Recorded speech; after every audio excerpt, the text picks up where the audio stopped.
हाय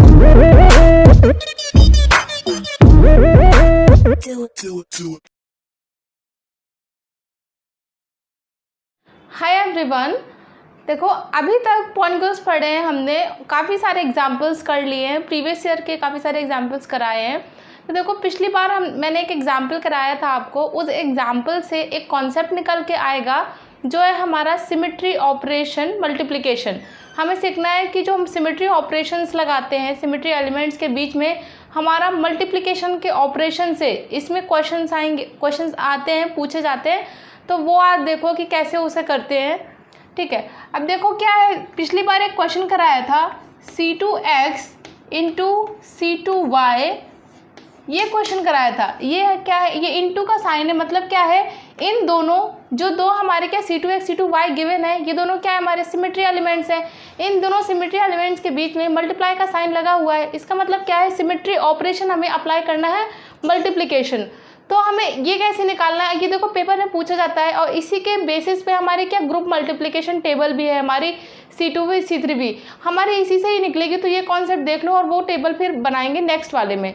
तो देखो अब जो C2x C2y है, इसको निकालना है हमें। देखो इसको निकालने के लिए एक लॉन्ग मेथड भी है, लेकिन जब हम पेपर में करेंगे तो इसको कैसे डील करेंगे वो मेथड भी आपको बताऊंगी। तो दो तरीके की मेथड है, एक मेथड जो जिससे आपको समझ में आ जाएगा कि हाँ देखो ये प्रूवन मेथड है, और दूसरा क्या है कि आपको कभी प्रॉब्लम नहीं होगी जब पेपर में आएगा। तो इतना टाइम नहीं होता ना कि आप एकदम लंबा मेथड अप्लाई करो, एक एक एक्सिस अप्लाई करके उसको निकालो। तो एक शॉर्ट ट्रिक भी बताऊंगी। पहले इसको देखते हैं लॉन्ग मेथड से, C2x C2y। अब ये क्या है, C2x का क्या मतलब है कि हमने C2 एक्सिस लगाई है किसी मॉलिक्यूल पे। अब देखो वाटर मॉलिक्यूल से हम ज़्यादा फेमिलियर हैं, तो हम वाटर मॉलिक्यूल ले लेते हैं यहाँ पे। जैसे यहाँ पे क्या है H1 H2, हमने क्या, अब देखो इस तरीके के ऑपरेशंस में क्या होता है कि जब हम ये मल्टीप्लाई के ऑपरेशंस हैं, तो इसमें क्या होता है, शायद पहले बताया या नहीं बताया, तो अभी देख लो कि इस वाले ऑपरेशन में क्या करते हैं, जो दूसरा ऑपरेशन होता है वो हम पहले लगाते हैं मल्टीप्लाई वाले में, और फिर क्या फर्स्ट दूसरा वाला सिमेट्री एलिमेंट पहले यूज़ करते हो, फर्स्ट वाला दूसरी बार में यूज़ करते हैं। तो देखो अगर हमारा देखो क्या दे रखा है, जैसे कि हमारा एक फॉर्मूला होता है, डिस्ट्रीब्यूटिव प्रॉपर्टी नहीं होती ABC जो हम डील करते हैं, इसमें क्या करते हैं, A को हाँ ऐसे लिखते हैं AB, जब हम उसमें लिखते हैं तो AB is equals to BA, ये हमारी कुछ प्रॉपर्टी होती है, दोनों बराबर ही होती है। लेकिन क्या है, जब देखो AB का जब हम ट्रांस निकालते हैं ना मैथ्स में, अगर किसी को मैथ्स पता है तो ट्रांस पहले किस में लगाते हैं, B में लगाते हैं, फिर A में लगाते हैं।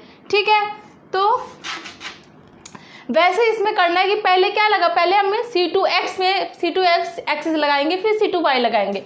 तो यहाँ पे देखो हमने क्या लगाया, C2x एक्सिस लगा ली। अब स्टैंडर्ड एक्सिस क्या होती है, देखो स्टैंडर्ड एक्सिस है हमारी, जो पूरे ग्रुप थ्योरी में यही एक्सिस हमें यूज़ करनी है। ये x एक्सिस, ये हमारी y एक्सिस, और ये हमारी क्या z एक्सिस, ये क्या हम क्लॉकवाइज लेते हैं, और ये हमारी स्टैंडर्ड एक्सिस यही होती है x y z, इसी को हमें लेना है। अब हम मॉलिक्यूल में क्या H1 H2 को C2x, हमने क्या x एक्सिस लगा दिया, हमारा क्या मॉलिक्यूल OH ऐसे रखा हुआ है। इसमें चाहे तो इसमें मत देखो, सिंपली पता है हमें C2x, जब C2x लगाते हैं हमने क्या मॉलिक्यूल हमारा क्या ऐसे एक्सिस लगा रहे हैं, तो क्या है ये क्लॉकवाइज ऐसे रोटेट कर जाएगा। ठीक है, तो देखो अब इसमें क्या होगा, जब हम C2x एक्सिस लगा रहे हैं तो क्या H1 इधर आ जाएगा और H2 इधर आ जाएगा। ठीक है, तो यहाँ पे क्या आ गया, H2 आ गया, यहाँ पे H1 आ गया। ठीक, अब हमने C2 इसके बाद C2x लगा दी, अब इस पहले C2y लगानी है। तो C2y हमारी क्या है, y क्या है, ये x के परपेंडिकुलर है, तो इसमें भी क्या होगा हमारा, जब इस एक्सिस को लगाएंगे तो H2 यहाँ पे आएगा, और यहाँ पे क्या आएगा, H1 आएगा। अब देखो जब हम C2x लगाएंगे तो सेम ये भी क्या है, परपेंडिकुलर एक्सिस है, जब इसे भी लगाएंगे ना तो मॉलिक्यूल कैसे होगा, रोटेट करेगा, क्योंकि हम रोटेट करा रहे हैं C2 एक्सिस से 180 डिग्री से। तो यहाँ पे क्या आएगा, H2 यहाँ पे H1 आ जाएगा, और यहाँ पे क्या H2 आ जाएगा। अब देखो हमें क्या करना है, जब हमने दोनों एक्सिस लगा दी तो हमें फर्स्ट वाले मॉलिक्यूल और लास्ट वाले मॉलिक्यूल को क्या करना है, दोनों मॉलिक्यूल को देखना है कि हम डायरेक्ट कौन सा सिमेट्री एलिमेंट लगा दें कि यहाँ से यहाँ पे पहुँच जाए। देखो क्या है, H1 H2 है, और यहाँ पे क्या है H1 और H2 है। अगर हम क्या करते हैं C2Z, जो हमारी क्या ये Z एक्सिस है, अगर हम इसमें क्या Z एक्सिस लगा देते, Z एक्सिस क्या है, Z एक्सिस देखो कैसे है, यहाँ पे ऐसे लगा देते हैं, जेड एक्सिस क्या ऐसे लगाएंगे तो ये मॉलिक्यूल H1 H2 मतलब ये क्या है C2 हमने Z लगा दिया यहाँ पे।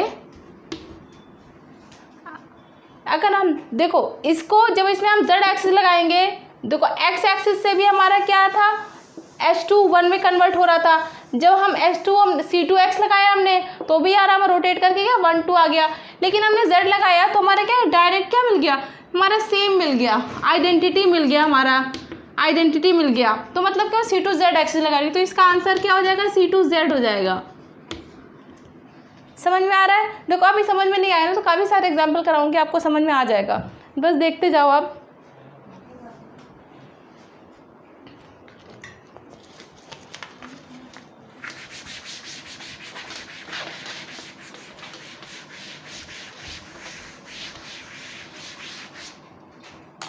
काफ़ी सारे ऑपरेशंस हैं, उन सबको देखते हैं एक एक करके, तब समझ में तुम्हें आसानी से आ जाएगा। देखो अब एक पहला है हमारा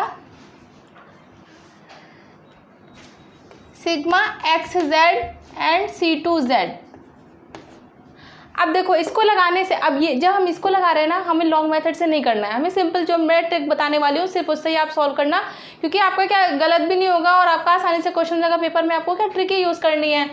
सिग्मा XZ C2Z, अब ये लगाए, अब ये क्या है, हमें क्या हमने अभी बताया था कि हमें क्या है एक्सिस है XYZ, एक्सिस के अलॉन्ग ही हम क्या करते हैं, या तो रोटेट कराते हैं या तो प्लेन, उसी में हम मॉलिक्यूल को मानते हैं। तो हमें क्या करना है, इसमें XYZ एक्सिस लगाएंगे, पहले क्या C2 एलिमेंट को ट्रीट करेंगे, C2X लगाएंगे XYZ में, फिर हम क्या सिग्मा XZ लगाएंगे। ठीक है, तो पहले हमने क्या कि C2Z लगाया जब इसमें पहले, तो हमारा क्या आएगा, देखो क्या करते हैं, जिस एक्सिस को हम लगाते हैं ना Z है, तो Z आपका चेंज नहीं होगा, Z ऐसे ही लिख देंगे, और XY क्या हो जाएगा, ये वो क्या हो जाएगा, रोटेट कर जाएंगे, ये दोनों नेगेटिव साइन आ जाएंगे।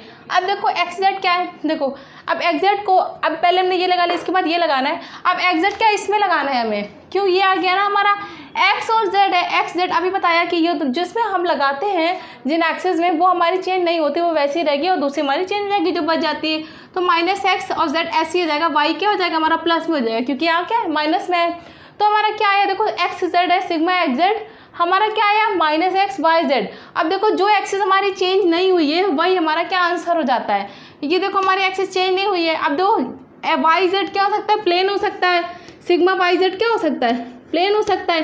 एक्सिस तो कैसे, जब हम रोटेशन वाली एक्सिस लगाते हैं, AOS लगाते हैं, तो AOS कैसी होती है, एक्सिस ऑफ सिमेट्री, तो वो हमारी कैसी होती है, या तो सिर्फ हमारी क्या सिग्मा, या तो हमारी सिर्फ Y होती है या हमारी सिर्फ Z होती, तो इन दोनों से क्या सिग्मा YZ आएगा। समझ में आ रहा है? नेक्स्ट एग्जाम्पल कराती हूँ, धीरे धीरे समझ में आ जाएगा, अगर कोई प्रॉब्लम हो भी रही है तो।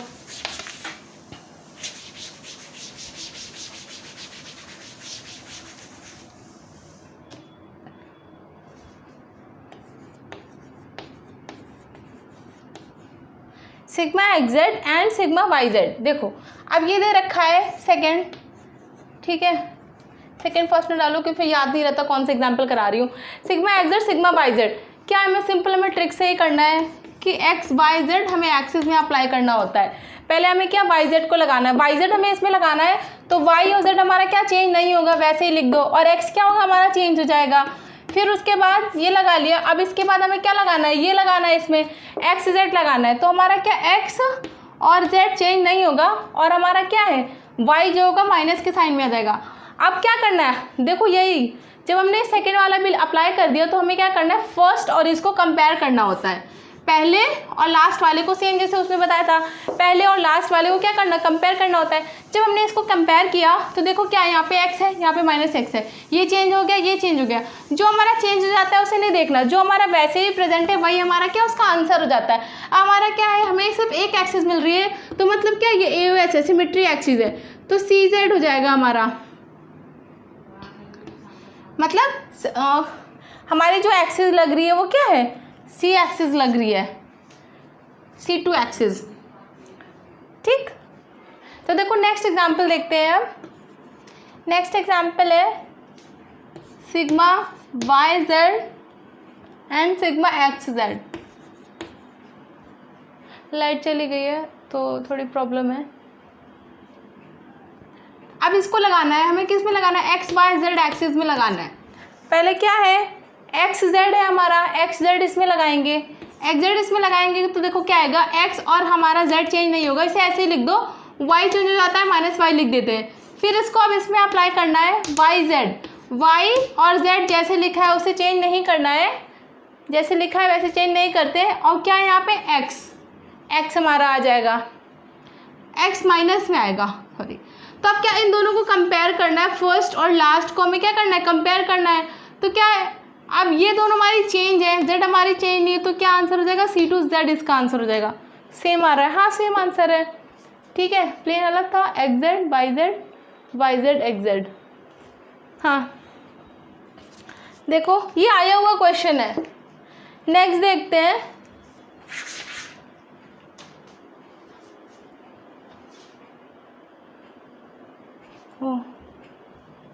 काफ़ी अंधेरा है गाइस, को कर लेना थोड़ा।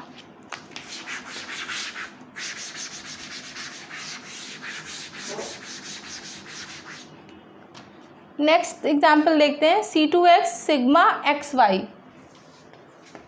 C2x sigma X Y. अब देखो इसको क्या लगाना है, एक्स वाई जेड एक्सिस में अप्लाई करेंगे। देखो इसको लगाया हमने, एक्स और वाई क्या वैसे ही रहेगा, जेड हमारा चेंज हो जाएगा। इसको इसमें लगाएंगे, ये क्या एक्स एक्सिस है, एक्स हमारी वैसे ही रहेगी और ये दोनों चेंज है, माइनस का वाई और प्लस का जेड हो जाएगा।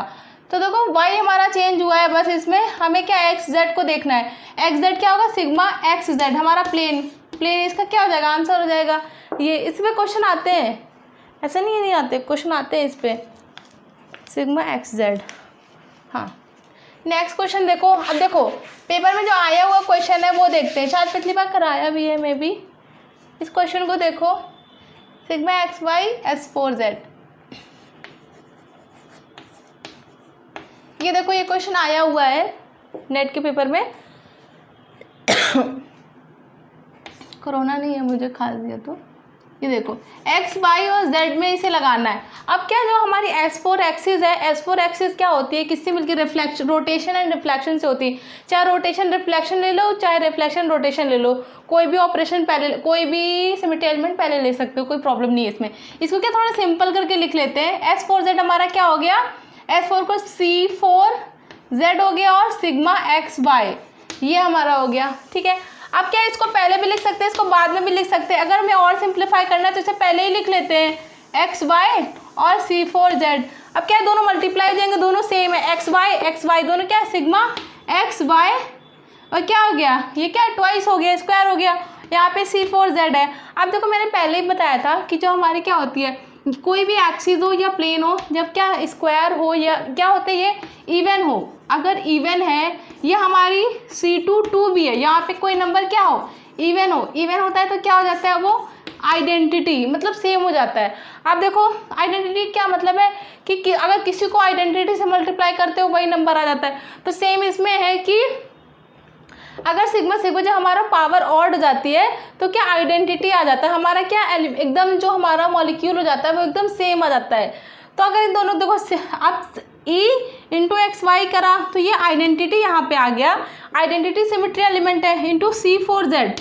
अब ये क्या आइडेंटिटी 1 की तरीके मान लो कि 1 को किसी मल्टीप्लाई करते हो तो वही आ जाता है। सिमिलरली हमारी आइडेंटिटी का क्या है कि किसी में भी अप्लाई करोगे तो वही आ जाएगा। तो C4Z आ गया, तो आंसर क्या हो गया इसका, C4Z। सिंपल समझ में आया ना। नेक्स्ट देखो एक और क्वेश्चन है,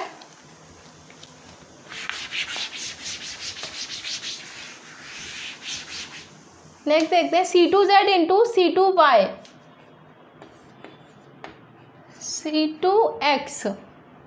C2X इंटू C2Y। अब तुम्हारा C2X C2Y देखो दो ये हमारे सिमेट्री ऑपरेशन है, इसको अप्लाई करना है। दोनों क्या रोटेशन एक्सिस है, इन दोनों को अप्लाई कर लो। एक्स वाई ये तो अभी कराया है, अभी कराया है। देखो इसको एक और देख लो, ये पेपर में आया हुआ है, शायद तभी लिखा होगा। तो अब देखो C2 एक्सिस एक्स से लगाई, वाई से लगाई, एक्स वाई जेड। अब देखो मैंने क्या लॉन्ग मेथड से बताया था, अब इसे क्या शॉर्ट मेथड से देखो क्या है। देखो अब C2 पहले क्या लगाते हैं, C2Y लगाते हैं, तो Y वाली हमारी चेंज नहीं होती, -x और -z ये चेंज हो जाएगा।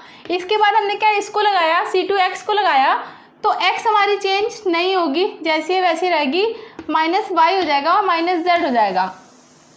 तो इसमें तो दोनों ही चेंज हो गए, C2x और y।